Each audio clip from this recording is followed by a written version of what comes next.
Hello, everyone, and welcome to the next episode of Solar Sidekicks. My name is Pat Southwell, and I'll be your host for this episode and other episodes. Before we start, I'd like to pay my respects to the traditional landowners. That's the Boonwurrung people of the Kulin Nation, and I pay my respects to all elders past, present, and emerging. And before we get into our guest for today, recap from last week, we had Shane Clayton in. Shane, thank you. Had a lot of good feedback from you. You're a gentleman of the industry. Wanted to acknowledge your vast experience in the industry and everything you offered. There were also had a couple of references to Kenny, the Portaloo guy. They reckon you look like him, so I thought that was pretty funny. I thought you'll have a bit of a laugh about that. But thanks for coming in, Shane. Really heartfelt episode, and I appreciate you making the journey. I also wanted to just issue a quick little correction last week, just some of the language I used around... we're talking about Brendan Laidlaw's comments where I was talking about a shortage. About a shortage of skilled tradespeople, and the word I was actually intending to use was a downturn. So it's just how we were discussing how governments sometimes play up skill shortages, and that may influence wages and service pricing. So I just wanted to apologise if anyone got the wrong idea about that. I just wanted to talk about. I was talking about a shortage.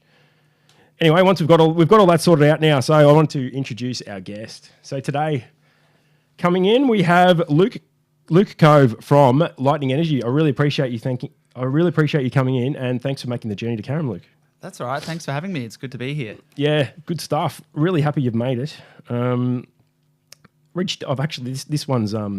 This one's happened pretty quickly. I only reached out to you like a few days ago. I sort of stuffed up with my scheduling. So you've done this on short notice. I really appreciate you being able to do it. Yeah, so hopefully I can deliver some good stories or some good content for you, a bit last minute. But yeah, here we are in a community radio station. As I said to you before, I'm actually a little bit familiar with community radio stations. I had a little radio show about 10 years ago now. Know my way around a turntable. I'll say that. It was a bit more of a late night thing. So yeah. This is very different. Yeah, I don't know. They probably get the disco lights in here and do a bit of late night stuff as well. I'm not really sure, but we can come back and do another one later. Yeah, no, that's cool. All right, good stuff. All right, well, you got a really interesting story about you've had a pretty interesting life, I reckon. Anyway, just the research I've done about you and the stuff I've heard and the things I see around that you're doing. Yeah, you definitely. I think you're really seen in the industry as an entrepreneur. How does that sit with you? Actually, I'm gonna ham it up even more. I reckon some people will call you the Elon Musk of the industry. Yeah, it has been thrown around. Yeah, and I kind of blush when people say that. Yeah, but yeah, definitely entrepreneurial is definitely my attitude. It's funny. So I've been an electrician since I was about 17 years old, and I laugh around my wife when I talk about it because I tell her I'm not an electrician anymore. I'm a businessman. I'm an entrepreneur, and she's like, "Oh no, you're an electrician." I'm like, "No, you're just a sparky." Yeah, you're just a sparky, and not that there's anything wrong with that. But, no. But yeah, I really do pride myself on being an entrepreneur, being a leader, and kind of visionary and being able to bring a whole bunch of different ideas and people together and kind of achieve positive outcomes through business, essentially, because I see it as a great way to benefit customers and the people that work for me. I kind of see it as, wow, this is something. It's not just about making money, but it's about helping people, and it could be something from helping someone to save money on their bill with solar, or it could be helping one of my employees pay their rent. Yep. Or get a new lease on a property, or get a mortgage, or I could be, helping them feed their kids. So you kind of realize these things are the bigger impact of what you do later in life as you start to grow a business, and it grows up like a tree, and you have all these people kind of under you, and then you see other business owners and you see them and what they're doing, and we all hang out now and talk about all the different ways we can improve and optimize our business and help the customer and help our employees. And, it kind of becomes a thing where you do feel like you're making the world a little bit better. Yeah. Interesting. So I know you spend a fair bit of time with other with business owners from other industries. I know you do a little bit of that. Yeah. Yeah. Well, how do you reckon we stack up in the solar industry as far as an industry? Where are we? Are we just all I don't know, set in our ways? I'm talking collectively. Like, just do you think it's a big? It's not a big industry, but it's becoming a bigger industry now. So do you think, in general, like there are entrepreneurs in solar, But there's probably a lot of people that are sort of doing their own thing and doing things the way they have always done them. Where do you sit with all that? Yeah, look, as far as business owners, some of the best people that I see are maybe in e-commerce and stuff and influencers and marketing and sales. They really understand that.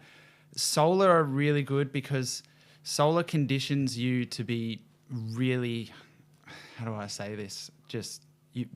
Really good. Yeah. I think because it's so cutthroat. Yeah, resilience and the resilience. Yeah. If you're not running an amazing solar company, you're going to go bankrupt. And the last 6 months has shown that. There's been so many companies that have just dropped off the radar because they just weren't actually that good.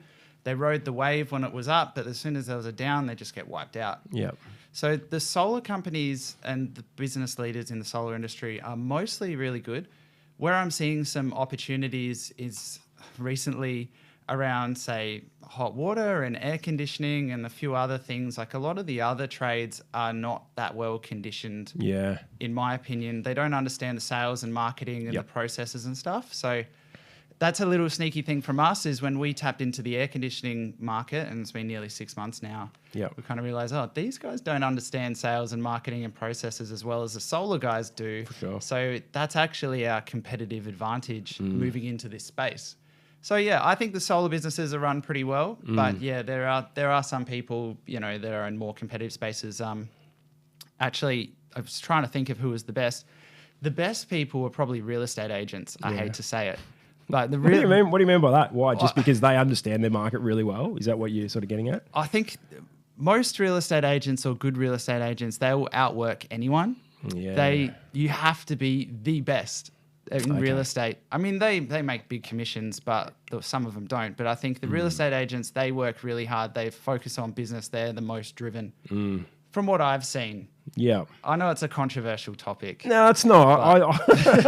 I know what you mean. Look, a lot of industries have got different reputations as to the sort of characters that have, that they're attracted to. And I think when a lot of people say real estate agent, the first thing you think is snake oil, right? But I don't think that's always the case. I have actually met and dealt with ethical real estate agents, and the ones that have done really well. I didn't say they were ethical. No. I said they're the sharpest. I think. Yeah. They just get in there and get it done. Yeah. From what I've seen, yeah. Yeah. Okay. Fair enough. Fair enough. All right. Cool. Well, that's interesting. Well, let's just go back to when you were 17. What made you want to become a Sparky back then? What was it? Yeah, I really didn't know what I wanted to do when I was 17. I dropped out of school after year 11, so I didn't do year 12. Yeah. And my dad said to me one day, he was an architect, he worked a lot in construction, and he said, if I could have my time again, I'd be an electrician because they make heaps of money and they leave site at 4 o'clock. And I thought, I don't have anything else on the go, so I thought I'd try that. So started my apprenticeship, kind of grind through, and I think for the most part, so I did a lot of air conditioning and things like air conditioning, residential and stuff like that. And then eventually I moved into commercial, so working on the big sites for the big companies. Union sites and that sort of stuff? Union sites. And my attitude, looking back now, was actually very poor. So I don't have this story of how I started off and I was super amazing and driven from the beginning. I was actually quite lazy in that period. Yep. And I was just working for these union sites where we were trying to get the most amount of pay for the least amount of work, just do nothing, just stand around all day. And then one day, I don't know, maybe 23, 24, around there, I decided that I wanted more. Yep. And then, I looked into getting my contracting license in Adelaide and starting my own business.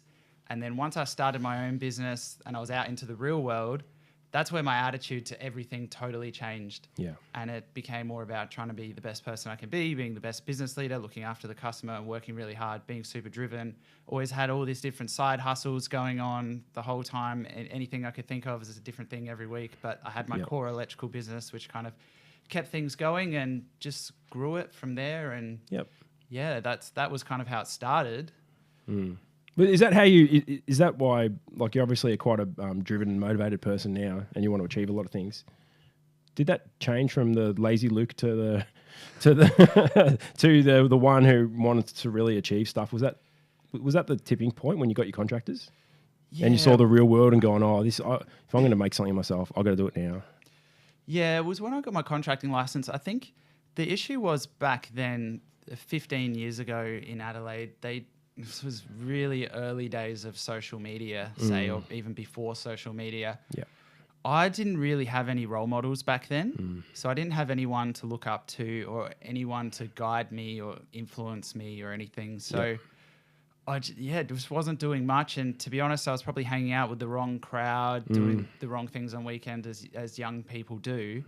And was stuck in a rut for a few years there, and then was lucky that I reached a point where I saw people around me and their lives just progressively getting worse and worse from the habits that they had. And I just decided that was not for me, and I made a decision to go the other way. And then eventually left, set up my business, bought a house, then bought another house, and then we had a kid and with my wife. And then eventually in 2017, we moved to Melbourne. What'd you move to Melbourne for? Is your wife from here? Is your wife from Melbourne? She's from Wollongong, but she was living in Adelaide. Oh, right. And she got offered a job in Melbourne, and I actually moved just because she got offered a job, and I kind of felt like I'm not capped out, but just Adelaide being a smaller place, I had big ambitions. Yep.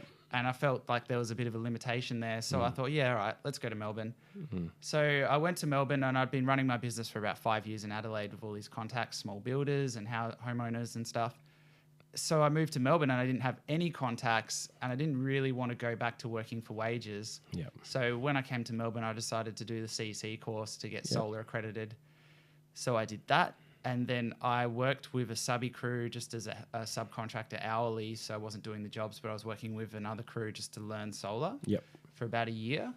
And that was chaos, to be honest. Was that like a high volume type setup?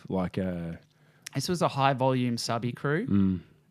And you know what? I reckon if I said some names, I reckon you would know. So I'm not going to say any names. It's all right. But let's just say my first 9 months in the industry working for another company, I was shocked by what I saw, the lack of safety and the quality of work. And when are we talking, 2017-ish? Is that right? Yeah, 2017, 2018, around there, just before Solar Vic came out. Yeah. So WorkSafe was sort of starting to take an interest around that time in the solar industry. That was sort of around when they decided to think, this industry's getting a bit bigger here. We need to have a bit of a presence. We don't want someone falling off a roof. Yeah. So the company I was at, I mean, I didn't know because I just came to the solar industry. And I was just like, okay, so what is it? And, there's all these backpackers and stuff running around. We had about one harness between about 4 cars. And I'm like, so how are we doing this double story roof? Oh, we're just doing this. Okay, all right. I'll just wire up the switchboard then. I didn't want to say anything. And then, I realized that was a fairly toxic workplace, and it was not going anywhere. And I eventually decided I was going to start my own crew. Yep. So I wasn't there for very long. And then I started my own crew, and I was very lucky. I don't like to admit that I was lucky, but I'll admit it when it happens. But I was very lucky that I started my own solar company or solar crew right at the same time Solar Victoria came in and announced a new rebate. Yep. So it was like the wind was behind us. Yep. And it just took off. And we went really quickly. We had 1 crew, 2 crews, 3 crews. We went from one warehouse to a bigger warehouse to a bigger warehouse. Yep. And it was all just going crazy right up to COVID, basically, where we just hit a wall. Yeah. Did you hit a wall of COVID? Did you? It sort of sales stopped a bit, did they, or just not really? Because I know different companies have had different experiences through COVID. Some it's been the making of them, and others had a real battle and they've had to work their way through and weren't able to come out the other end. So it's been a difficult one. Probably conditioned me to be the person I am today because it was so hard. Yeah. At the start, where we hit a wall with the lockdowns. Obviously in Melbourne, there was 3 months there where we couldn't do anything, couldn't install, and I had 22 employees at that point in time. Yeah. And I didn't have the level of emotional control and regulation that I have now, probably because I learnt it through this experience. But I was really stressed and I didn't know what to do. And we had to sort out all these issues, and I had all of these apprentices and tradies looking to me like, what are we doing? We've got bills to pay. We're locked down. We can't work.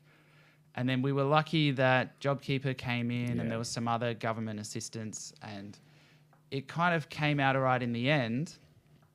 But it was interesting because when we were locked down for 3 months, so all of my guys basically stayed at home and I went to the office every day, And I spent that time learning how to do sales. Yeah. So I spent basically 3 months sitting in an office on my own, just selling over the phone. And we were selling in Melbourne, and then we started selling in Brisbane, and we were doing phone sales for solar. And I didn't want to tell the people in Brisbane that I was in Melbourne, so I was trying to pretend that, like, oh yeah, how's the weather? Oh, it's great. Yeah. I just had a surf earlier today. Yeah.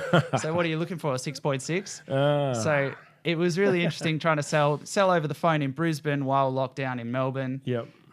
But yeah, I really struggled emotionally through that time, and I feel that was really where I kind of cut my teeth and learnt a whole bunch of different skills, like I said, including just the emotional regulation and the ability to tackle adversity head on and come up with a plan and strategize and find your way out of it.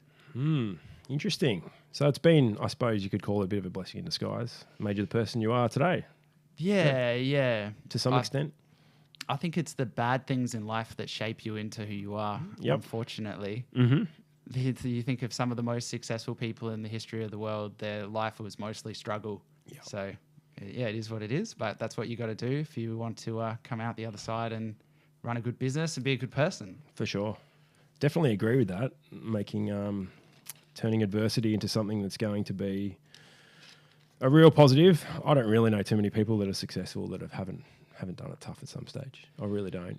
I mean, there might be some, but they don't. See, it's the young kids that inherit money that they've never been through the heartache. They never learned how to run a business from scratch. They're generally the ones that lose it, and that's where that family. They say, wealth only stays in a family for 2 generations before someone F's it up and loses it. Yeah. So if you don't kind of go through that heartache yourself, you just don't know how to manage these situations, and eventually you just kind of crumble under pressure. So I'm glad that I've been through challenges, put it that way. Yeah, good. That's good. That's nice to hear. So at the moment you're doing, tell me about your showroom. I want to know about this. I've been seeing this. It's so cool. Like I've just been watching it on social media, sitting back going, oh, this is great. Like what you're doing. Just give us the lowdown on what you've done there, because I love it. Yeah, the showrooms is kind of like my life's work at this point. So I've tried to bring a whole bunch of different things together. I've tried to take influence from outside of the industry, from a whole bunch of different businesses that you'll probably be shocked. But like we take influence from places like Culture Kings. Have you been to Culture Kings? No, I haven't. I've heard you talk about it though. So yeah, I do. I know about it. Just like it creates this experience with the music and the vibe, and like it's it's different, but in that kind of angle. And then like I've take other influence from Louis Vuitton in the stores where you go in, it's this premium experience, and you kind of sit down, you have a water. The other business model that I've taken influence from is a barbershop where these days you can't really just go to a barbershop. You have to book an appointment. So we're trying to get our customers to actually book appointments and commit to coming in. So we have the right staff there so we can manage the people that walk in on the day. We make sure we've got someone there who's able to run them through everything and sit them down and talk to them and actually take the time because they've allocated it. Yeah. And it's good because it gets them to commit to coming as well. That's what I was about to say. Like, that's the first thing. You're getting people to commit to something, like, straight away, all of a sudden, they're serious. And they're not just going to be tire kickers. Yeah, so we're trying to get people to commit. It might be Wednesday, commit to come in Saturday morning. Okay, cool. We make sure we've got someone there who knows what they're talking about for the specific things that they want to buy. So yeah, that's kind of the model, is based around a few different business models mashed into one. The space itself is really cool. I think we've got the Great Wall of Solar, I call it. We just put a whole bunch of panels on the wall. We have Panel of the Summer, which is our best-selling panel of whatever year. It's just a little joke we have. And then if you walk down, you can see there's a section for Tesla. We've got Powerwall 2, Powerwall 3. We've got a tablet so they can play with the app themselves and experience what it's like to actually have a Tesla Powerwall.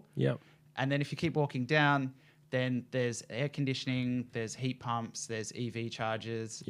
And a little bombshell, we're looking at getting into insulation. Right. So there you go. Another scoop for Solar Sidekicks. Going to get into insulation. Yeah, cool. Cheeky promo. Nah, we were realizing... Good. Because we moved across to do air conditioning, and part of the air conditioning in Victoria is with the Vics, which is the deal is you rip out a gas ducted system and you replace it with a reverse cycle air conditioner. So we thought, oh, what a great time to replace the insulation in the roof as well.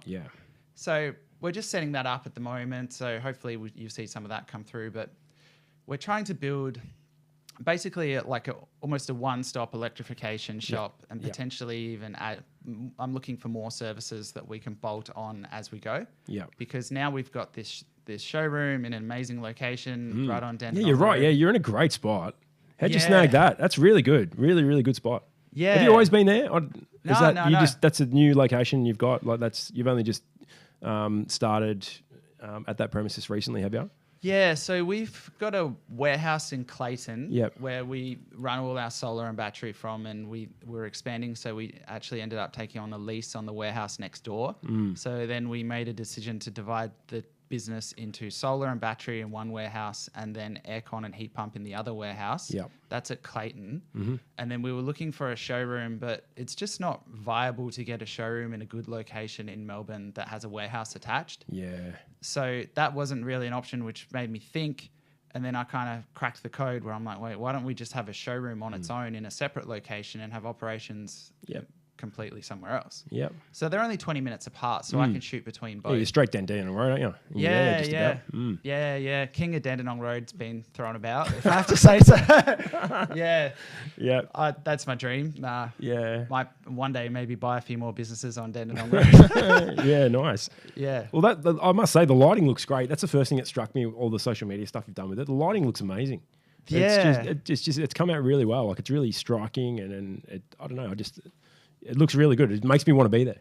Yeah, it's really good. We wanted to make it a really good experience that people want to be there. So we had a little industry party. People were comparing it to a speakeasy, like a little bar. And I was like, yeah, that's kind of the vibe. I was kind of going for that. Meets a bit of an old like a record store or something. We got a turntable in the corner. So yeah, we just want to make it good for the customers. And then as well as that, we've got a whole nother office upstairs. So we've got a sales team kind of set up there as well. Yeah. We've got our office, and I'm looking at setting up a podcast up there as well. So nice. we might have you in for a podcast when we have some more money to buy microphones because I spent it all.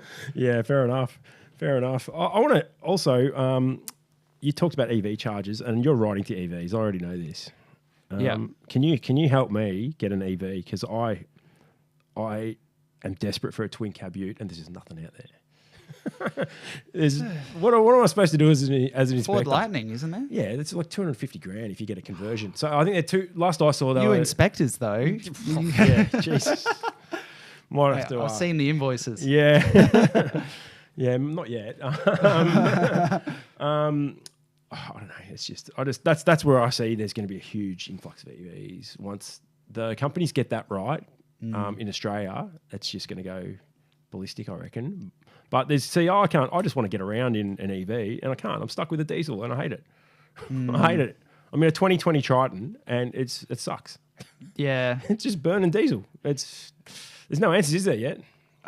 Not really. I think you might just have to wait. I think it's just taking another few more years before we get to that point where we have much better range. Yeah. That's the thing about EVs at the moment. There's not a lot of range. Yeah. And I'm not talking about the range of the car. I'm talking the range of cars to buy. Yeah, that's right. Yeah. Yeah. I went through that looking at what I wanted to get, and I actually ended up with a Mercedes EQE. Yep. Just because I didn't want to have a Tesla. Yeah. I love Tesla. Don't get me wrong, but everyone has a Tesla, and I got this thing. I want to be the boss, so I want to have one level up. So that was why I went with a Mercedes EQE. But when I was looking, especially for the price point I wanted to spend, which was a bit more than a Tesla, but not $250,000. Yep. There was I really wanted a Porsche Taycan. Yeah. But I was just $350,000 for the one I wanted. I was like, nah, this is ridiculous. You'd have to sell your showroom. Showroom will make me money, so exactly. Yeah, I'm not going to sell that. Like I said, that's kind of like my life's work at this point. Yeah. I'm gonna have to pop in and have a look because it's it looks really impressive and interested in. Yeah, I'd be interested just to see the customer experience, sort of what they go through and stuff. It'd be really good. I think it's good. You're doing that for the industry because I don't really like the way a lot of solar is sold. Just sort of a lot of it's just over the phone, Google Maps, and then that's it. And there's no real customer experience. I feel like that's what a lot of companies just do. And then I don't know. I don't really like that. That doesn't sit well with me. So doing something different is cool, I reckon. Yeah. Look, and people say like, oh, don't you want to go to the customer's house? And yeah, look, we do. Often we'll bring the customer in, we'll show them all of the panels because, you can't take 8 different panels and a battery to a customer's house for one. Yeah, good. So we bring them in, and sometimes we do it as a 2-stage thing. So we'll bring them in, we'll show them everything. We can have a consultation in the showroom, and then we can arrange for a site inspection after that to confirm what was discussed. Yep. So that's a good way of doing it. But yeah, the problem is with the solar industry, it is a lot of smoke and mirrors. There's a lot of, dodgy sales reps out there. They're selling this and that, and the customers don't know what they're getting. And they're selling a cheap battery, say, not a Tesla, because Tesla's awesome. But Mate, they are. Tesla, the Powerwall 2 has been flawless, I reckon. Just about. It's been it's been amazing for our industry, I reckon. Yeah, really, definitely. But the thing that we have is sometimes customers that get cheaper batteries, and this is why we moved away from cheaper batteries and pretty much just sell Teslas, is because there's a lot of buyer's remorse. Because they buy a battery not knowing what they're going to get, and then they end up with a fridge in their garage, and they can't park their car there, and then they're disappointed with the backup protection. And they're just, some people say, like, this is a waste of money, and then the grid goes out, and then the battery doesn't back up the house, and they're really unhappy. So we kind of realized, well, how do we avoid this negative experience from customers? And it was just sell Tesla. Yeah. Everyone's happy. Everyone loves it. Never had anyone come back and regret it or tell us to take one out. Yep. So, I mean, I'm not trying to plug Tesla. I'm actually just speaking straight off the top of my head here. Yeah. No, I don't really like plugging companies either, but it's clearly the best one out there, I reckon. Just from what I've seen a lot of them installed, and I've spoken to a lot of customers that have had them installed, and they're all really, really happy. I don't really think I've spoken to any people who've installed Tesla who are like, I wish I didn't put that in. I reckon they're really good. They're really good. What do you reckon of the Powerwall 3? You got any thoughts on that? Powerwall 3? Yeah. I didn't know we were going to talk about the Powerwall 3, but how could you not? How could you not? Exactly. It's been huge. It's been huge. Yeah, look, it's huge. We went up to Sydney to see the launch, and now we've got the first Powerwall 3 on display in our showroom. Nice. And yeah, look, it's great because it's a hybrid, so we can connect solar directly to it. Yep. So, I've bought one, by the way. Oh, really? Yeah, I'm building a house at the moment, and we've gone with Powerwall 3. Yeah, that's awesome. Yep. But yeah, what we've found about the Powerwall 3 is if you're doing a new system, say 13 kilowatts with a Powerwall 3, and you're just chucking it all in one go, it's actually super price competitive. Yeah. I noticed that. Yep. That is the unlock. I think there's been so many people that have been sitting on the sidelines with batteries because they've been either waiting for the Powerwall 3 or it's been too expensive. But now with the Powerwall 3 integrated inverter, the cost has come down. So I think we're going to see a huge uptick for many reasons. I think hopefully the economy recovers and the industry picks up. The Powerwall 3's got a lot of hype. There's a lot of banked up demand of people that were waiting. It's brought the cost down. It's got much better backup capabilities. So now you don't need to worry about isolating air conditioners so they don't have air conditioners in a blackout. So it's crazy. I think it's going to be huge. And if you know much about Elon Musk and his mission, and it's all about, trying to get renewable energy out there and really change the world to shift the whole world from fossil fuels over to renewables. The Tesla Powerwall 3 is just such a one-size-fits-all solution. I think it could do that. I think you're going to see millions of them. I think they've got 700,000 Powerwall 2s out there. Maybe don't quote me on that, but I think that might be accurate. But the Powerwall 3, I think there's going to be millions of them installed all around the world. Yeah. It seems like a really good bit of kit, just from what I've seen of it. Didn't take me long to be convinced on it once I saw what it was capable of doing. Seems to be the only thing in the market that's able to do it. And yeah, great brand behind it. I don't know, I'm not much of a brands guy with that sort of stuff, like products. I'll sort of look at a few other things as well. But I'm more than happy that I'm going to have one, and we'll see what it does. I'm looking forward to it though. Looking forward to it. I think I'm going to end up with about 17 kilowatts. Okay. I think. It's good. 17 with the Powerwall. So, yeah, interesting. I'm looking forward to that. So hopefully we're hopefully going to be in by about February, I hope. We'll see. We'll see how that goes. Exciting. It is exciting. All right, cool. All right, Luke, we're going to have our first break now. When we come back, I reckon we get into a few more juicier topics. Okay, cool. We'll have a talk about. I want to talk about innovation. I want to talk about compliance, and they're the main topics. So we'll see how we go. All right. Well, we'll be back from our break in just a few moments. Okay, and we're back from our first break. All right, it's a good start, Luke. All right. Interested in a lot of stuff about your life and what's been happening, and that was really good.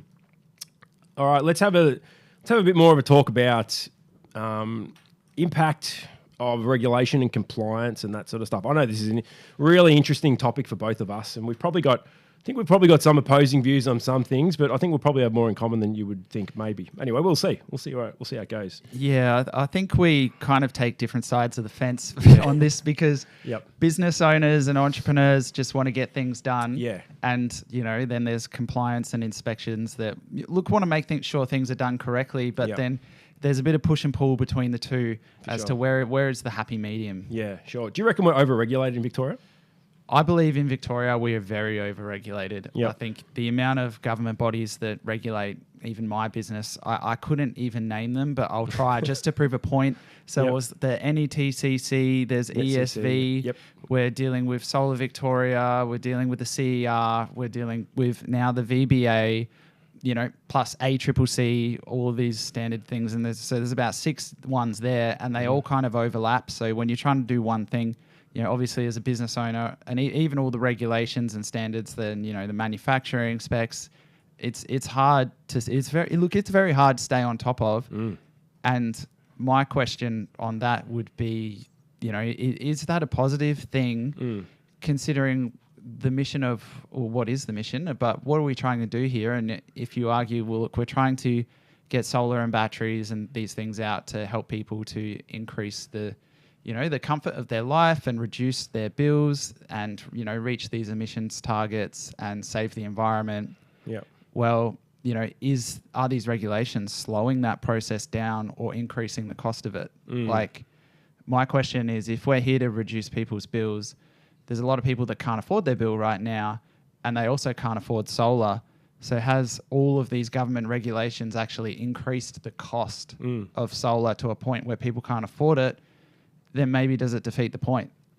Yeah, I can see that point of view. I reckon I would say, look, if I ask that question myself, are we over-regulating Victoria? I'm obviously a little bit torn because of where I come from, but I tend to think that there's some things that we are regulated on which I believe is not regulated in the right way, or could be regulated maybe slightly differently. So if you have a look at it, right, there's a lot of crossover between CER, ESV, and Solar Victoria, right? So you're probably getting an electrical inspector to do 3. If you could easily get audited or inspected 3 times on the one job, right? So that's your ESV inspector. Then you got your CER and Solar Vic. Now they're doing the exact same thing. So for me, I don't see that as being efficient. So I think there's some efficiencies which could be helped by tidying a few things up. But you've got all these different government bodies which are all doing different things. So I mean, I think we do need to have a finger on the pulse with electrical safety, all right? And the way we do that can be sort of argued and thrashed out, I reckon. But I think there's certainly some ways we can be more efficient with it. Would you reckon that would help your business if it was more efficient, or you reckon there's just too much of it? I'll go back to I'll go back to a standpoint of Elon Musk, because in recent times it's been in the news. Elon Musk has partnered with Donald Trump, and they want to make Elon Musk head of government efficiency because they believe that the government's over there is massively overregulated and it's really hard to get things done. It's increased the costs, and all of these government bodies are paid for by either the taxpayer or the money is just made out of nowhere from the Reserve Bank, which increases inflation. And they believe that if they can increase government efficiency, which may be, translation to sack a whole bunch of people, that's going to be a good way to stop inflation, and the country is going to be more productive and they're going to get more things done. So I question that, whether we could get rid of, I'm pro regulations and I want jobs to get done properly, and I like electrical inspectors, but it slows the process down, it increases the cost, and often the experience for the customer cannot be good. Now, we can talk about the delays in cash flow because business owners can't claim SDCs because they're waiting for an inspection. Yeah, that's a real problem in our industry. I agree with that. Definitely. That's a real problem, but I don't like to talk to people about my problems because I feel a bit like, look, that's my problem. I'm a business owner. I know what's in front of me, but I look at it from the customer's perspective because a lot of the electrical inspectors are older electricians. I don't want to say anything about you there, but a lot of the electrical inspectors are. I'm actually one of the younger ones. Yeah, you're the one of the younger ones, but they're closer to retirement. And we've had a few years where we've done jobs, you know, on the 15th of December, and they're not inspected by Christmas, and then we get text messages from the inspectors saying, "Yeah, no worries, we're taking all of January off. We'll see you in February."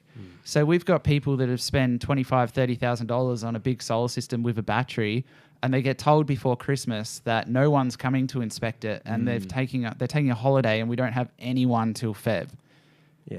Look, for me though, that's for me that's just bad business by the inspector. I mean, I'd be saying you need a new inspector. Honestly, I would never do that to one of my customers. There's just no way I would do that.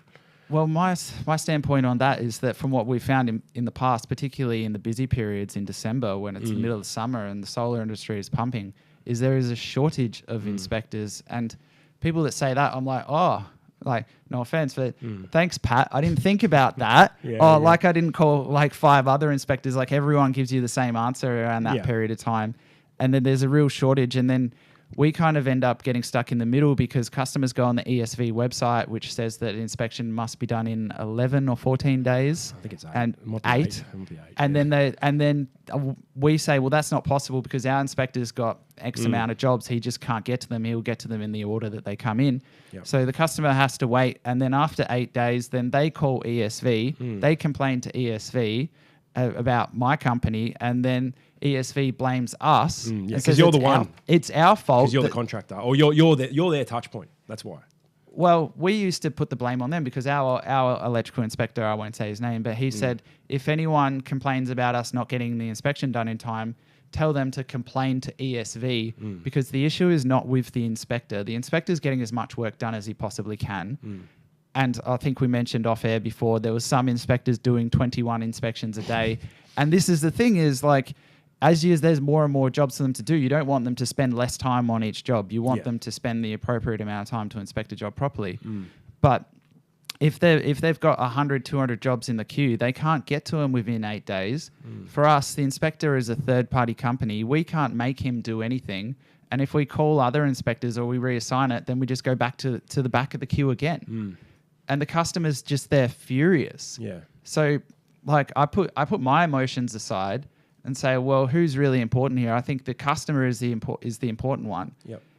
And that's what we should be thinking about. But the more I'll bring it back to me actually. The bigger impact of that is then a month later, once the system's done and we call the customer and we ask them for a 5-star review, they say no. The inspector's not. We can't give you a 5-star review because we're not happy that we had to wait 3 or 4 weeks for the inspector.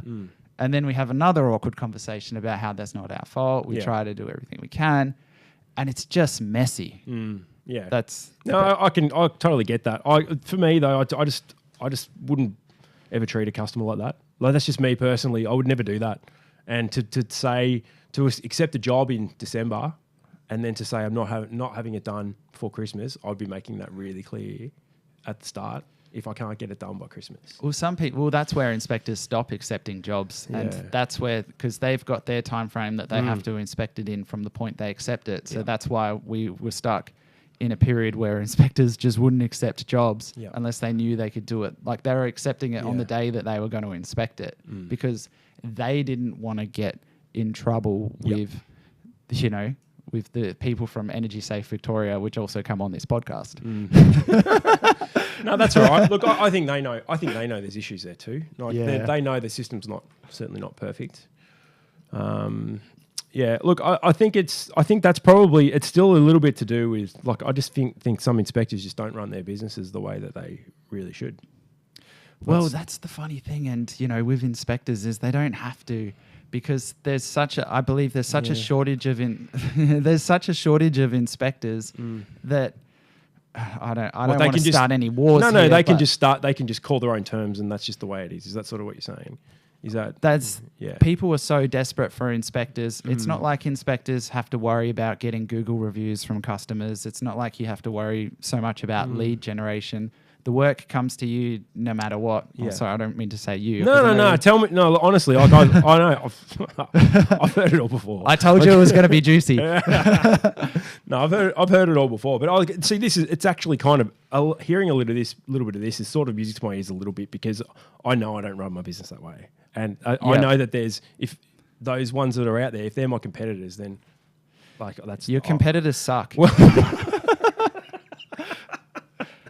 there you go. That's the scoop. Competitors. Yeah, you asked me about which business owners are really good at what they do and which ones are bad at what they do. I think, look, it's probably not a fair thing to say, because there are some great inspectors, yourself included. We've got a couple really good ones at the moment, but there are unfortunately some really bad ones there, and they just don't really care so much about the customer experience, or their hands are tied. They've got too much work, and their option is get to the either make people wait 3 weeks or inspect 20 a day, and then they just end up getting investigated. And a lot of inspectors from over the past few years have actually decided to leave the industry.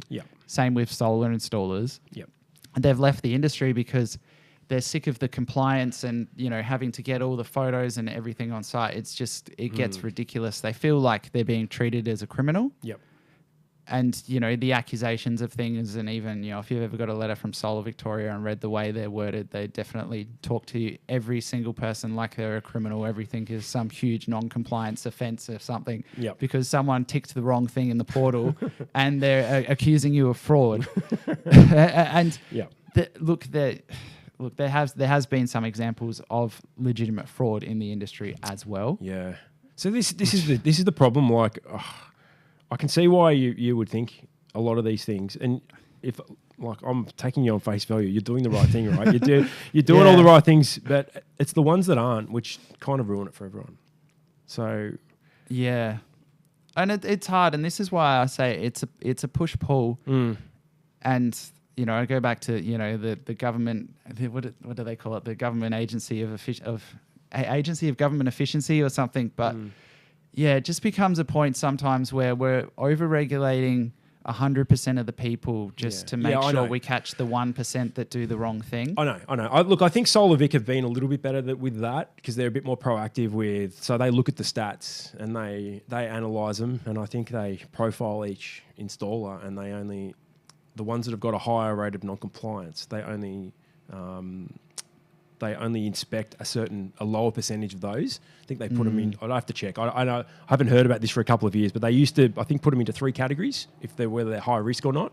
So they'd risk profile them, and then all the new installers would get a high rate of inspections at the start, and then if they were doing the wrong thing, they'd keep that rate up, and if they got better, then it would sort of taper off a little bit. So there's something with that, but it's... Look, they're very data-driven how they run their business. But look, one thing, and I think it's just worth being open in this discussion about, looking at things that exist and asking why they exist. How did this come to be? When I was an electrician in Adelaide, I used to be able to do a switchboard upgrade and leave, and it was all good. And then I moved to Victoria, and people started talking about electrical inspectors, and I was confused. And they said, well, if you do a switchboard upgrade in Victoria, it has to be inspected. And I said, why? Because I'm an A-grade electrician. I've done all of the training. I've done the 4-year apprenticeship, and I've done all the capstone, they call it there, and everything. I've done everything to prove that I'm competent to do this. So if I'm competent to do this in South Australia or Queensland or New South Wales, why am I seen as not competent to do this in Victoria? So this is interesting though, because you'll see a lot of the higher non-conformance rates in other states because they don't get... Well, I think it's because they don't get inspected. They're not getting watched. So I think there's a positive there. What gets inspected gets respected. That's what I was told last week. It's probably true. Yeah. That's probably true. Yeah. So that's what I mean. It's a little bit of both. I think maybe, I don't know, maybe you could scale it back and inspect a percentage of jobs, but it's just interesting. What qualifications out there are there? Like if you're an accountant, say, and you sign off on someone's tax return, you don't then send it to another accountant to then inspect your work. Do you know what I mean? No, I get that. But I think it's because it's electrical safety and it's seen as something that could kill people. It's like pool fencing. It's like, I don't know what else there is that gets inspected. I'm not saying I'm totally against it. I'm just opening a discussion of, why? Yeah, how did we get here? Yeah. Well, the answer to that is legislation. Yeah, That's why we're here, because it's in the Electrical Safety Act from 1998, and it used to be the SEC which would come and inspect everything, and then once it got privatised, they then brought in this class of inspectors in 1999. So to touch on that, then we're talking about overregulation, and it seems to kind of increase year on year and year. Then my question is, what's next, and where do we stop? Yeah. So where does the overregulation stop? You know, we bring in another body to audit this and that, and then you just end up with people leaving the industry, and then the whole thing crumbles. And then, like I said, then they go back to the whole reason why we're doing this, which is to help people with their bills and you know, help the environment. And if we have our best people leaving because it's just too much red tape and it's just too painful for them, like a lot of the administrative side of things that are involved in solar, like tradies. A lot of tradies became tradies because they don't like admin, you know, and then now they're filling out tons and tons of forms for every 6.6 they put in every day. Yeah. And then, you know, often it then gets farmed off to the Philippines or something anyway. Yeah. So that's right. Yeah.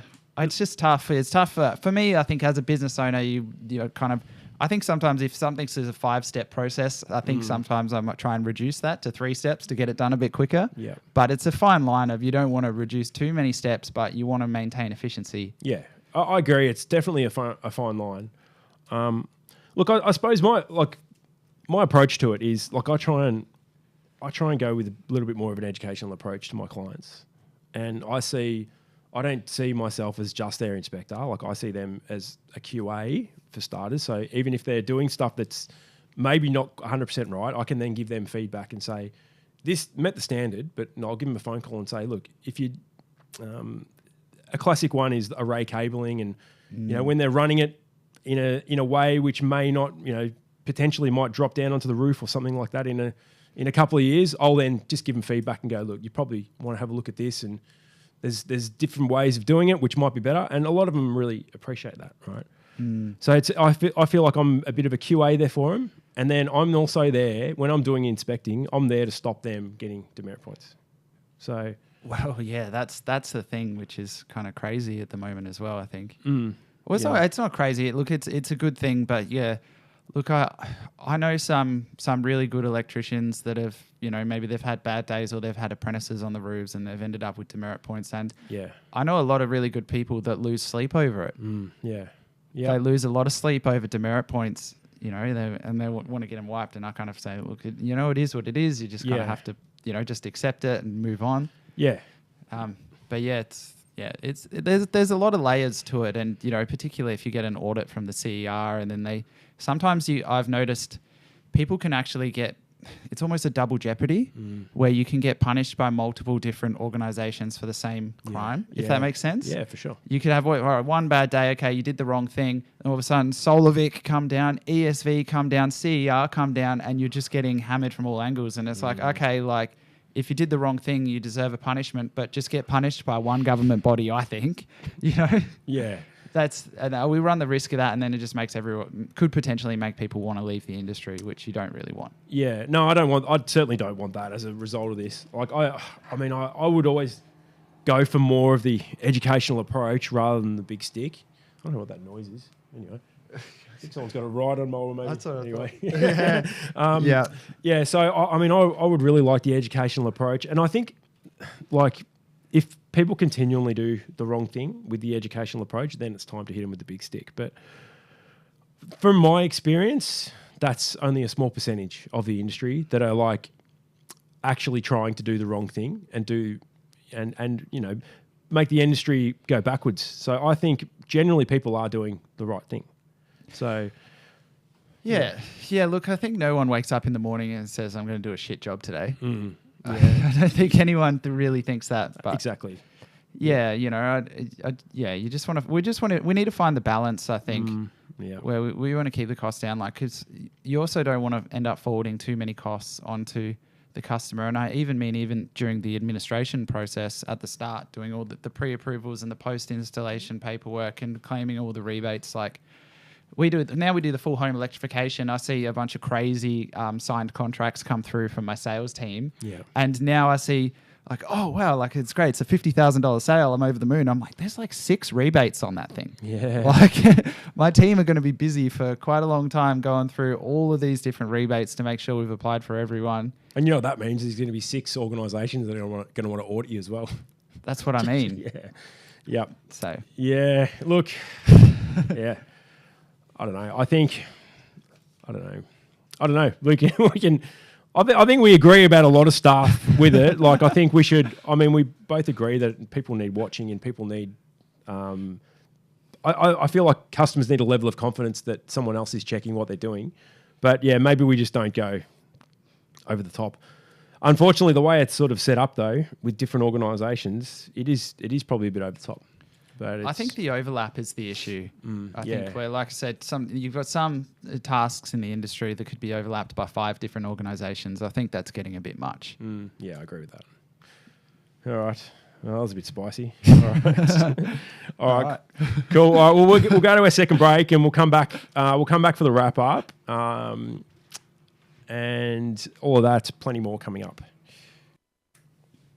Okay, and we're back from our final break. And we're back to wrap the show up. All right, that was good, Luke. Been a very interesting conversation. I thought I'd just let it out. No, that's good. I reckon it was good. We do. I think we see the world in a different way, but I think a lot of stuff we've got in common. So I think of it as 2 sides to one coin. I think we're all trying to get the same thing done. Exactly. But it's just different angles or different approaches or different perspectives of the same thing. And I'd hate to think that like I'd be someone who'd be stifling the electrification of the country. I'd hate to be that person. I'd hate to be accused of being a cowboy. I definitely don't want to be a cowboy. Nah. But I think we've just got to find a happy medium where everyone can get along and get things done. Definitely agree with that because we both want the transition to electrification to happen quickly. I certainly want that. I definitely want that. So...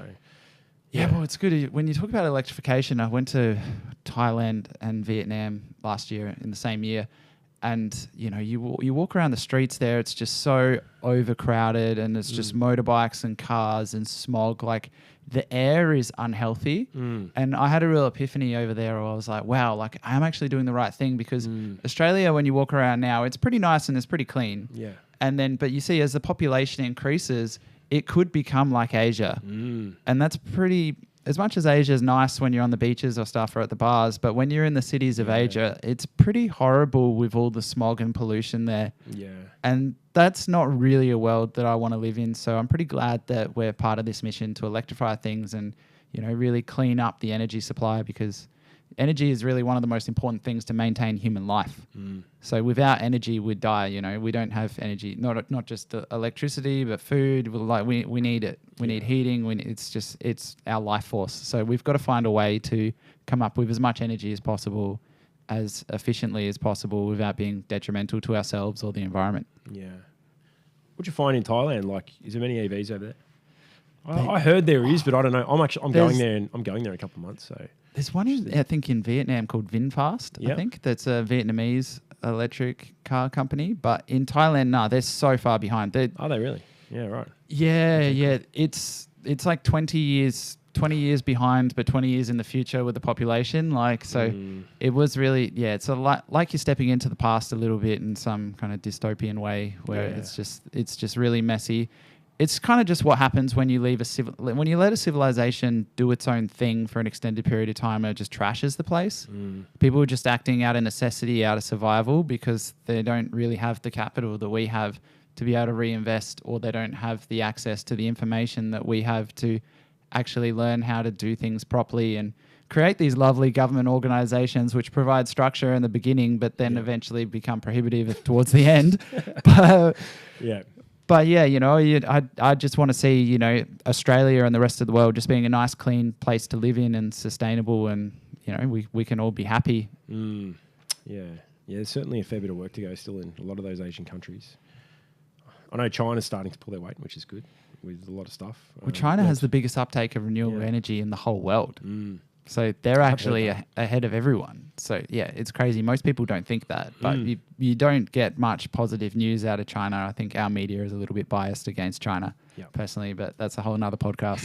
So yeah. Now, so, a lot of the stuff I'm hearing coming out of China is EVs. There's a lot, and they're about to hit the Australian market, a lot of them, which I'm looking forward to. Yeah. So hopefully there's get that truck. Maybe, maybe. Well, yeah. It's happening. It's definitely happening. I'm sick of dealing with the service center with Mitsubishi. I'm sick of. It's too much. I keep taking it in for a service every couple of months, and it's too much. The best thing I ever did was move over to EVs. It's just so nice and clean, and there's no maintenance. I mean, I still love petrol cars, like race cars. Like I had a C63. I've actually sold it now, but I was using that as a track car for a little bit. Yep. But it was just costing me too much money in brakes and tires every time I took it to the track. Yeah. So I like cars, and I'm okay with some petrol cars, classic cars, old Mustang, whatever. Like they're nice. They have a place. But a lot of the cheaper low end cars, I mean, they're just shit. Even just driving ones and changing gears and revving all over the place, oil going everywhere, and it's just messy. It's just unnecessary, I think. So EVs are definitely the way of the future. For sure. It's just like the horse and cart or the steam train. There's still a place for them, but there's just not as much of a place for them as there used to be. In the museum. Yeah, we'll put a couple in the museum. Yeah. Yeah. Good stuff. All right, cool. All right, well, I want to just mention, just before we go into wrap up, we've got next week we've got Sandy Adkins coming in from ESV, so that'd be a good follow up from this one. Don't play him this podcast. I don't want him to call me up. No, I don't think he will be. Yeah, well, he'll be talking a lot about AS 4777.1 and what changes that's going to be for the industry. So hopefully there's a little bit about EVs in that too. I think there's some biodirectional stuff in the 4777.1, I think. Anyway, I've got that's an interesting topic there. I think. What the vehicle to grid stuff. Yeah, well, just charging EVs in general, because it's massive demand on the grid, which is going to cause a lot of problems unless we upgrade the grid, upgrade the mains, and upgrade people's switchboards. It's just upgrade. Yeah. Which I'm all for because I run an electrical business. Yeah. So yeah. But yeah, it's going to be interesting when, like, say, 90% of the cars on the road are EVs and everyone's charging an EV at home, and there's huge demands residentially on houses that, honestly, houses were not built for it. Maybe they were getting there, maybe with some new houses, 3-phase 16 mil, but so many houses, no one, even 5 years ago, no one thought that they'd be charging EVs at every house. Yeah. And now we're going that way, and the houses are just not ready for it. Yeah. Have to work out a way to make sure you charge in the middle of the day when there's too much solar. It's the only way around it, I think. Chargers at work. I think I've got chargers. I've got 2 locations currently. I've got EV chargers at both, so I always charge at work, so I can charge during the day. But that said, I have solar and a charger at home too, so I'm all right. But luckily, I'm in the right industry. Yeah. So here's an interesting one. I'll flip it around. How do you feel about workers coming in and charging up their car at so they're your workers, they charge up at work and then they go home and plug in their house on your power? You okay with that? I've never been asked that question. I haven't thought about that yet. Yeah. I would probably prohibit it. Yeah? Right. Well, all right. So this is on the fly. I haven't put any thought into this. This is straight off the top of my head. So we can always cut it if it's no good. No. But I think if I potentially would look at doing it if it's their cars that they're using for work. If it was either a work supplied car or maybe their personal car, because you pay them a travel allowance. But then we would maybe have to renegotiate. Maybe we would reduce or limit the travel allowance and say, look, I'm happy for you to charge at work, but I don't want people charging at work to then go and discharge at home for their own personal benefit. Yeah.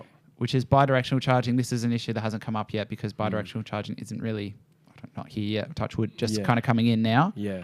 And EVs are quite expensive. A lot of my employees, I don't pay them that much. So some get paid all right actually, but most of the apprentices can't afford an EV. So I'm not in that position yet. Yeah. But yeah, it'll be a very interesting discussion. And, I've seen Springer's Solar in Queensland. They put a video on LinkedIn recently. I don't know. They don't know I watched it, but it was on LinkedIn, so everyone saw it. But they have an interesting system where they have metering at all their employees' houses, and their sales reps have Tesla cars, and they park them at home, and they charge them off their own power and they meter it.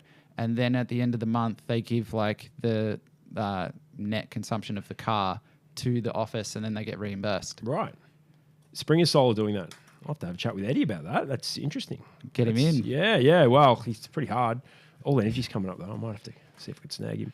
Yeah, look, and I hope I said that correctly because I just watched the video quickly Yeah. on the internet. But it's interesting to see the progression and how these things are going to go, because a lot of things around, vehicles for employees and, incentives or travel allowances and stuff all needs to be totally readjusted. Yep.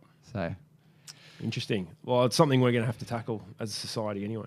That's for sure. there's always new challenges every day. For sure. That's what business is about. Yeah, for sure. Especially the solar industry. Yep. Always challenges. All right, cool. All right, well, we're moving to some closing remarks, Anne. You got any closing remarks before we wrap things up here, Luke? No, just thanks for having me, and it was a really good chat, and I hope I didn't offend you or anyone who listens to this, but look, I'm open to talk to anyone about any issues, and, I just like to see when there is a topic, I think no matter what the topic, there's always different perspectives and different standpoints on that topic, and I don't like to see things just from one perspective. I like to look at any topic or problem from multiple angles and then go, okay, then piece it together as to make, usually, in any conflict in life, there's usually two main stories, and the truth is nearly always in the middle. Yeah. So it's just interesting to think of it that way. Yeah, for sure. No, well, yeah. you certainly haven't offended me. I can say that. I'm not certainly not offended by anything you've said. Damn inspectors just breaking my balls. Yeah. No, that's good. I enjoyed the discussion. Like, I think you got a lot to say and raised a few really good points about the industry and and about us inspectors, like shining a light on, not all inspectors.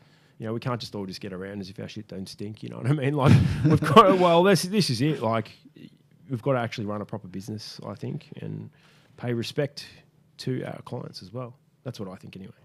Yeah. So, yeah. This is a bit of accountability, I think. Yep. But yeah, like I said, there's some great ones out there, but there's some really bad ones too. But you could say the same thing about any occupation or any industry. Yeah, for sure. Most definitely. All right, cool. Well, I want to thank you for coming in, Luke. Really interesting story you've got. And I want to wish you all the best with all your showroom, and you're leading to Christmas as well. Hopefully it's a busy period for you. It's usually, quite a busy period for a lot of solar companies. I hope it's the same for you and you make a lot of sales and you push us towards that transition as quick as possible, because you seem to be doing your bit at the moment. So, want to thank you for your time and for coming in. It's been a really interesting chat and a little bit spicier than normal, which has been fun. I've really enjoyed it. It's been good. I didn't come in to deliver some vanilla chat. I'm not going to waste my time with that. No, beautiful. No, it's been great. All right, good stuff. Well, I'm sure we'll catch up at All Energy as well. I'm sure you heading to All Energy this year? Yeah. You'll be there. Everyone will be there. All right, cool. No worries. All right, thanks again, Luke, for coming in. Brings us towards the end of the episode, and we'll be back at the same time next week with Sandy Adkins from ESV on Solar Sidekicks. Thanks very much, everybody. Thank you.